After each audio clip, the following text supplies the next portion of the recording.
आइए आज हम भारतीय इतिहास की सबसे रहस्यमयी और हाई प्रोफाइल राजनीतिक हत्या की जांच के उन परतों को खोलते हैं जिसने पूरे देश को झकझोर कर रख दिया था। एक ऐसी जटिल जांच जिसने हमारी सुरक्षा एजेंसियों के सामने एक अभूतपूर्व चुनौती खड़ी कर दी थी। पूर्व प्रधानमंत्री राजीव गांधी अक्सर कहते थे कि वो एक ऐसे भारत का सपना देखते हैं जो मजबूत हो, आत्मनिर्भर हो और दुनिया में सबसे आगे खड़ा हो। उनके इन शब्दों में देश के लिए उनका विजन साफ झलकता है। लेकिन किसी ने सपने में भी नहीं सोचा था कि इस विजन के साथ एक ऐसा दर्दनाक मोड़ आने वाला है जो पूरे देश को सन्न कर देगा।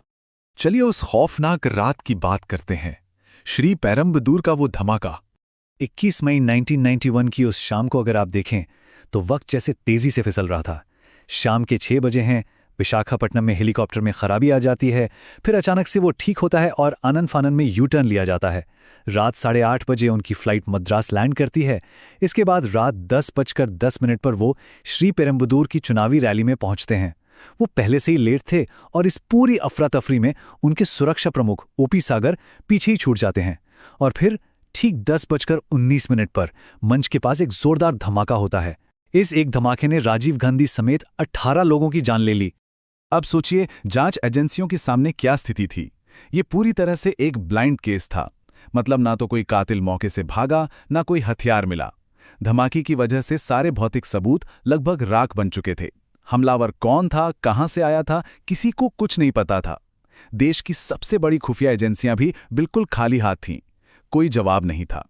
और इसी अभूतपूर्व संकट को देखते हुए सीबीआई के तत्कालीन निदेशक ने डीआर कार्तिकेयन के नेतृत्व में एक स्पेशल इन्वेस्टिगेशन टीम यानी एसआईटी का गठन किया। और फिर इसी राख के ढेर से मिलता है जांच का पहला सुराख, एक कैमरा। दरअसल 22 मई को जब अखबारों में घटनास्थल पर बिखरे शवों की तस्वीरें छपी तो उनमें कैमरा नजर आया। ये कोई आम कैमरा नहीं था, बल्कि उसी धमाके में मारे गए एक फोटोग्राफर हरी बाबू का था। सीआईडी ने फौरन उस कैमरे को कब्जे में लिया और उससे 10 तस्वीरें रिकवर की। इनमें से एक तस्वीर ने पूरी जांच की दिशा ही बदल दी। इस तस्वीर में एक महिला दिख रही थी जिसने नारंगी और हरे रंग के कपड़े पहने थे और हाथ में चंदन की माला पकड़ी हुई थी, और उसके ठीक पास खड़ा था सफेद कपड़ों में एक आदमी। ये इस केस का पहला सबसे बड़ा और निर्णायक विजुअल क्लू था। जब फॉरेंसिक टीम ने इस तस्वीर और घटनास्थल की जांच की तो सच्चाई रोंगटे खड़े कर देने वाली थी।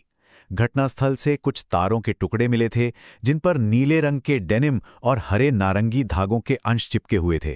अब इसे तस्वीर से मिलाकर देखिए, ये रंग बिल्कुल उस महिला के कपड़ों से मैच कर रहे थे।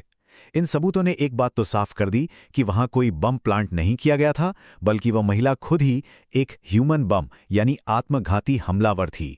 सुराग मिल चुका था और अब बारी थी इस पूरी साजिश का पर्दाफाश करने की।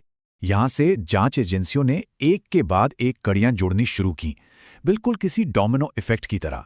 सबसे पहले वो पहुंचे फोटोग्राफर हरी बाबू के घर, जहां से उन्हें चंदन की माला का बिल और लिट्टे के कुछ लेटर्स मिले। इसके बाद ओवर स्पीडिंग के चक्कर में शंकर कोनेश्वरन नाम का एक शख्स पकड़ा गया। जब उसे वो तस्वीर दिखाई गई तो उसने सफेद कपड़ों वाले उस आदमी को पहचान लिया। वो था शिवरासन। इसी कड़ी में आगे भाग्यनाथन की गिरफ्तारी होती है, जो अपनी बहन नलिनी और उस ह्यूमन बम धनु की पहचान उजागर कर देता है। और देखते ही देखते मद्रास से नलिनी और एक्सप्लोजिव एक्सपर्ट मुरुगन को भी गिरफ्तार कर लिया जाता है। लेकिन यहां पर एक बहुत बड़ी चुनौती थी। इन संदिग्धों को जिंदा पकड़ना कोई बच्चों का खेल नहीं था। वजह साइनाइड प्रोटोकॉल। आपको बता दें कि लिट्टे के सदस्य हमेशा अपने गले में साइनाइड का एक लॉकेट पहनते थे। पकड़े जाने पर वो तुरंत उसे चबा लेते थे। ऐसे में कमांडोज के पास उन्हें रोकने और एंटीडोट देने के लिए सिर्फ 15 से 30 सेकंड का ही वक्त होता था। मुरुगन के मामले में एनएसजी कमांडोज ने कमाल की फुर्ती दिखाई और ठीक समय पर उसे साइनाइड निगलने से रोक लिया। जांच के लिहाज से ये एक बहुत बड़ी कामयाबी थी, क्योंकि अब उनसे पूछताछ की जा सकती थी। लेकिन सवाल ये उठता है कि आखिर ये भयानक हमला हुआ ही क्यों? इसके पीछे के भू राजनीतिक कारणों को समझना बहुत जरूरी है। अगर हम श्रीलंका की डेमोग्राफी पर नजर डालें तो संघर्ष से पहले वहां लगभग 75% आबादी सिंहली भाषी थी और सिर्फ 11% के करीब तमिल भाषी। दशकों से वहां बहुसंख्यक वर्ग द्वारा अल्पसंख्यक तमिलों के खिलाफ एक तरह का सिस्टमैटिक भेदभाव चल रहा था। इसी माहौल ने लिट्टे जैसे संगठन को जन्म दिया, जिनकी मुख्य मांग एक अलग और स्वतंत्र राज्य की थी। इस पूरे संघर्ष में भारत की भी एक भूमिका रही। 1983 में भारत ने तमिल उग्रवादी समूहों को ट्रेनिंग देना शुरू किया।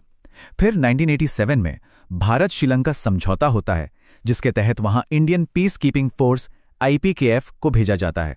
लेकिन लिट्टे ने हथियार डालने से साफ इनकार कर दिया और नतीजा ये हुआ कि भारतीय सेना और लिट्टे के बीच ही युद्ध शुरू हो गया। मार्च 1990 में भारतीय सेना वहां से वापस लौट आई, लेकिन अक्टूबर 1990 आते आते लिट्टे के मन में ये खौफ बैठ गया था कि अगर 1991 के चुनावों में राजीव गांधी फिर से प्रधानमंत्री बन गए तो भारतीय सेना वापस श्रीलंका आ सकती है। और यही वो डर था, यही वो भू राजनीतिक मकसद था जिसने इस हत्या की साजिश की नींव रखी। और इस तरह शुरू होती है मास्टरमाइंड की तलाश, 90 दिनों का वो ऐतिहासिक हंट। इस पूरी साजिश का मास्टरमाइंड था शिवरासन, जो किसी प्रेत की तरह काम कर रहा था। उसके सिर पर 15 लाख रुपए का इनाम था, लेकिन वो हर दिन अपना भेष बदल लेता। उसने एक तेल के टैंकर के अंदर बाकायदा एक खुफिया चैम्बर बनवाया और पुलिस की आंखों में धूल झोंकते हुए 350 किलोमीटर का सफर तय करके बेंगलुरु तक पहुंच गया। आप इसकी चालाकी का अंदाजा इस बात से लगा सकते हैं कि इस मुख्य हमले से पहले उसने 2 टेस्ट रन किए थे। एक टेस्ट रन में तो एक हमलावर ने सिक्योरिटी चेक करने के लिए एक अन्य पूर्व प्रधानमंत्री के पैर तक सफलतापूर्वक छू लिए थे। वो हर कदम बहुत सोच समझकर उठा रहा था। फिर आता है 18 अगस्त 1991 का वो दिन। शिवरासन बेंगलोर में घिरा हुआ था। कैप्टन रविंद्रन के नेतृत्व में NSG कमांडोज फौरन रेड करने के लिए बिल्कुल तैयार थे। उनके पास जो साइनाइड का एंटीडोट था वो एक्सपायरी डेट के 14 दिन बाद तक भी असरदार था। लेकिन यहीं पे ब्यूरोक्रेसी यानी लाल फीताशाही आड़े आ गई। CBI की टॉप लीडरशिप ने ऐन मौके पर रेड रोक दी। उन्होंने कहा कि ग्वालियर से नए एंटीडोट स्टॉक के आने का इंतजार किया जाए, और इसमें करीब 36 घंटे लग गए। 90 दिन, ये संख्या बहुत अहम है क्योंकि ये इन्वेस्टिगेशन पूरे 90 दिन चली। लेकिन वो जो 36 घंटे की देरी हुई वो बहुत भारी पड़ी। जब 20 अगस्त को नए एंटीडोट के साथ कमांडोज उस घर का दरवाजा तोड़कर अंदर घुसे, तब तक बहुत देर हो चुकी थी। शिवरासन और उसके साथी साइनाइड खाकर अपनी जान दे चुके थे। अचानक हमला करने का वो जो अमूल्य सरप्राइज एलिमेंट था वो हमेशा के लिए उनके हाथ से निकल गया। इस घटना और इस इन्वेस्टिगेशन ने देश का पूरा राजनैतिक परिदृश्य ही बदल कर रख दिया। इस पूरे मामले में एक और आंकड़ा काफी मायने रखता है, 26।